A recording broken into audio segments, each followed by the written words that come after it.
Eto na nga mga guys, ang pinaka-inaabangan na laban sa Interbarangay, Barangay Bilibiran versus Barangay Mambog.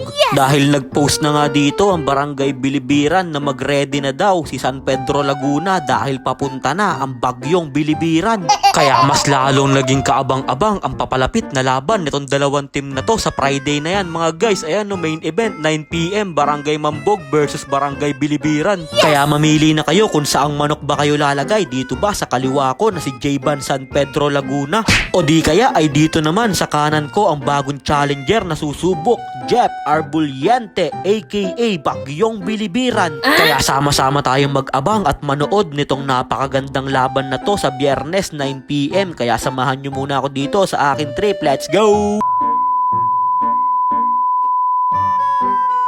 So, ayun po sabi nga ni Jeff Arbuliente ay mag-ready na daw si San Pedro Laguna dahil nandito na ang Bagyong Bilibiran. Tuluyan na bang mambabalagbag ang Bagyong Bilibiran dito sa Inares Plaza o mahaharang sila ng Sierra Madre, Mambog? Pero syempre hindi din papayag dyan si San Pedro Laguna at maglalabas yan ng pana para panain yung mga bagyo. Kaso lang hindi pwede kay salamin-salamin yung mga ganung pana, kaya technical ka muna. Ang pinaka-inaabangan ko pa naman sa Mambog versus Bilibiran ay itong part 2 ni Senior Pedro sa Kanigalang. Kaso lang dumating si Bagyong Bilibiran at mukhang hindi na matutuloy yung part 2 nitong si Senior Pedro sa ni Idol Galang dahil dumating na ang Bagyong Bilibiran na si Jeff Arbuliente.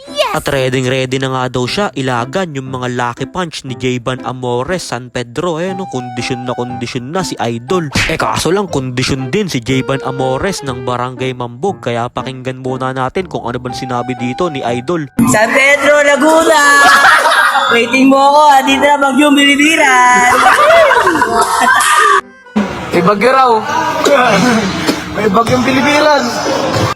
At nagkasagutan na nga sila dyan na may bagyo daw. Ayan may dalawang bagyo na. Kulang pa yan ng dalawa dahil 4 na bagyo yung darating sa Biyernes sa plaza. At syempre pag meron mga bagyo na darating sa Inares Plaza, kailangan na natin lumikas. Kaya kinuha na ni J-Ban San Pedro yung kanyang ADB 125 at lilikas na siya sa Inares Plaza. Kaya magbasa muna tayo ng mga comment ng ating mga netizen dito sa laban nitong dalawa na to. Aba, ano ba't nandyan si Jake Cyrus? Talagang kaabang-abang itong napakagandang laban na to sa Friday. Huwag kayo mawawala dun mga guys at panoorin natin itong si J-Ban magbubuko at ang Barangay Bilibiran at Barangay Mambog. At hanggang dito na lang muna tayo sa ngayon at abangan natin sa Friday yung laban nitong dalawang team na to. Kaya yun lang mga guys, maraming salamat nga po pala sa walang sawang pagsuporta at sa palaging panonood. I-follow nyo na si Ninin Vlogs para sa mga susunod pang vlogs. Mag-ingat po kayo palagi. Bye bye! Yo!